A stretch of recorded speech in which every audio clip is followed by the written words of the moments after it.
Welcome back to Sunrise Daily. We've got Malam Ibrahim Shekarau, former governor of Kano State and former minister of education.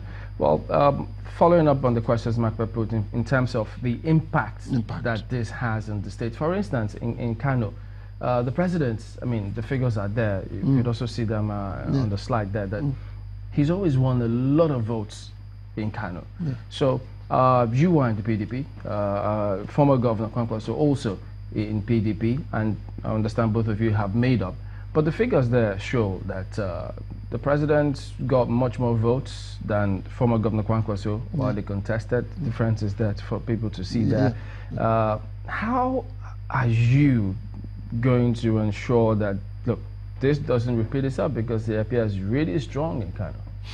Well, I think over time, the truth has come onto the surface. Agreed, if you take the figures Buhari scored in 2003, 2007, and to some extent 2011, and even 2015, it has always been 1.4, 1.5. In 2015, it went to about 1.6, not much of the difference. And all those years, he was getting these votes on the suspicion, the impression, the perception by the public that he was going to come and do miracle, he was going to come and change situations and so on. Unfortunately, it is good. In fact, it's a blessing in disguise, as I always say. He has come on board and people have seen him at work now. The perception is fast changing, particularly in a politically civilized environment like Kano. It is very obvious. Go to the street and find out today. You find that I wonder if he will get away with 1/3 or 1/4 of that votes again. Well, those are your submissions. Well, those are your submissions. Yes. But what, with the alignments that you have now in Kano State, you're trying to ensure that these votes are shared amongst perhaps whoever comes as maybe the aspirant for president on the APC and maybe the PDP too. But what political calculations have you arrived at to ensure that perhaps these votes, because Kano is a swing state. Exactly. It's a swing state, and whoever gets Kano State is very likely to become president. So how has your political calculations emerged such that you ensure that perhaps these votes are divided enough?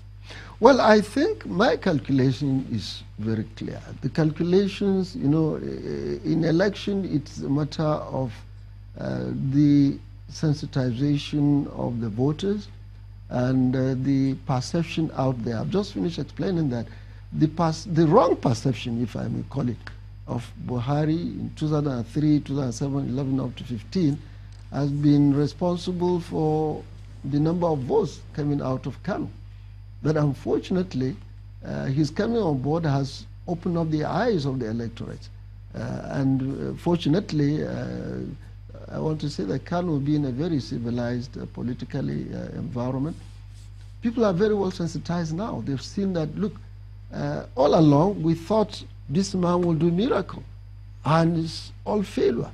So I assure you, if elections are held tomorrow, if Buhari escaped with 1/4, 1/3 of the votes he had been generating, he should thank God. But have you heard these submissions that's been going around? That perhaps if the Buhari administration is given another 4 years to continue from 2019, what he would have achieved and the positives for democracy and the political process would have been much, much more than what the PDP has controlled over the past 16 years. No, I don't think that is correct. Agreed, nobody's saying PDP didn't have its own minuses. Yes, in 16 years, there's no government that will not have minuses. But if you compare the minuses of PDP in 16 years and the minuses of APC in 4 years, in terms of percentage, I think the minuses of APC are much higher. It's not about how long, it's about how well you've governed.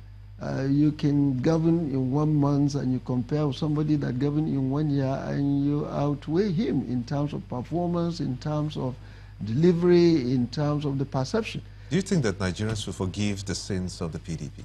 No, I think it's not a question of forgiving. It's a question of they have now seen the other side of the coin.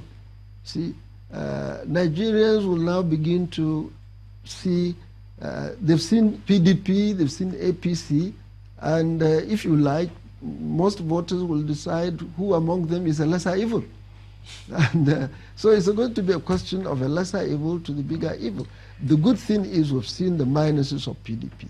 We've seen this one now. And I am very convinced that the percentage-wise, APC has a higher percentage in minuses. In August 2017, you wrote a letter to the PDP. You wrote a letter to your party, the PDP, that you want to contest for the presidency. Certainly, yes. Are you still very, very well, very well. I'm still on the race, and I've thrown my heart into it, and I'm among the aspirants, and we're reaching out as much as possible. You know, it's about the primary election is about reaching out to the electorate in the meantime, and we're doing all that we need to do to reach out and sell out ourselves and sell out what we want to offer to the delegates, most of whom are known. You know, we have the statutory delegates that are by offices, and there are more. Very soon, the timetable is how we're going to have congresses to elect the ward delegates that will participate at the state level, and then the national delegates, which is one per local government. So the only addition we're going to have into the national delegates is the 774, one per local government. But 80% of the delegates are known by office. So we're reaching out to the, I am very much in the race. But something that there's going to be a challenge. They don't know how the CUPP is going to coordinate this. You have several persons who are interested in that particular seat. Yes, you declared way ahead of so many who are declaring now. Yeah. But whoever gets the ticket, is he going to get the support of all the other presidential candidates, including his coalition? No, I think it depends on how the matter is handled. It poses a lot of challenges now with this coalition thing.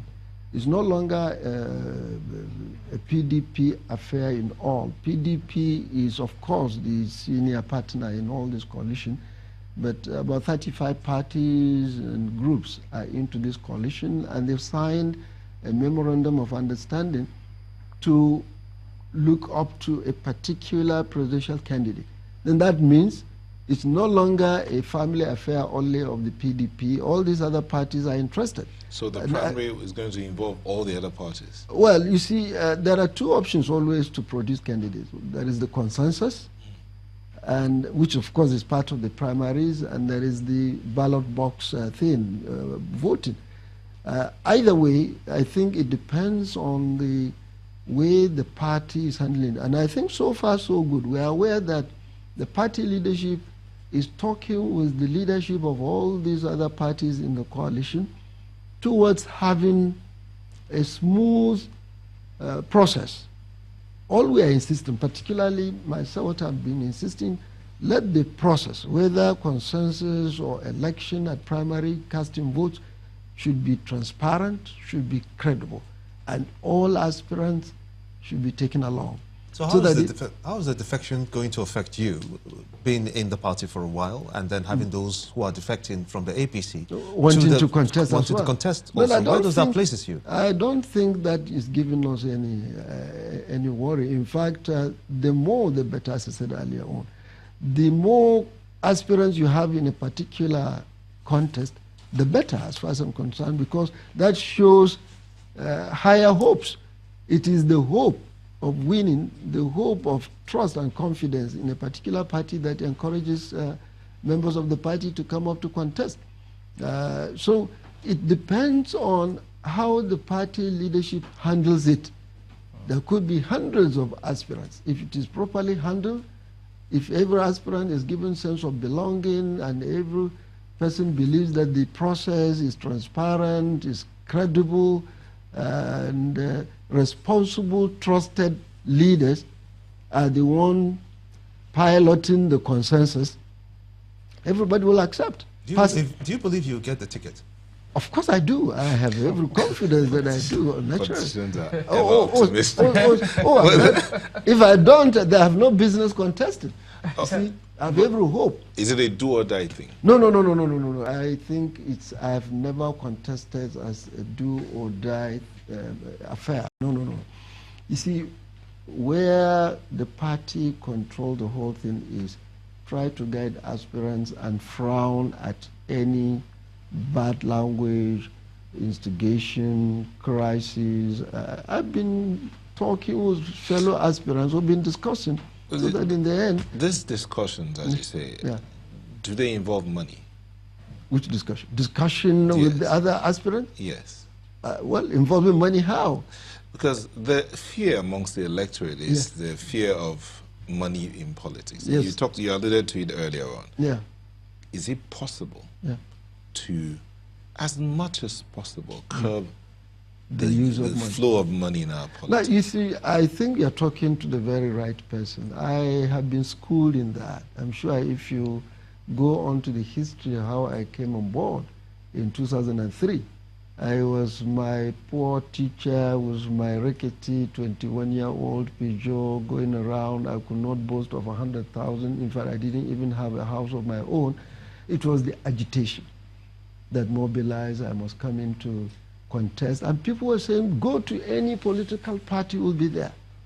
Incidentally, due to some few factors, I went to ANPP. ANPP at 2003 was nowhere in Kano. We were not in the government. The PDP was at the center, was in Kano, was all local government. But we mobilized. We sold our name, we sold our integrity, people saw our antecedents. I beat a sitting governor of a very big party like PDP. I beat Konkoso with over 600,000 votes. In fact, they could not contemplate going to the court, to the tribunal. And I didn't use any money. I had no money to give to even the agents. We mobilized. People volunteered and defended our votes at every ballot position. So I think I've come a long way. I've been schooled into that.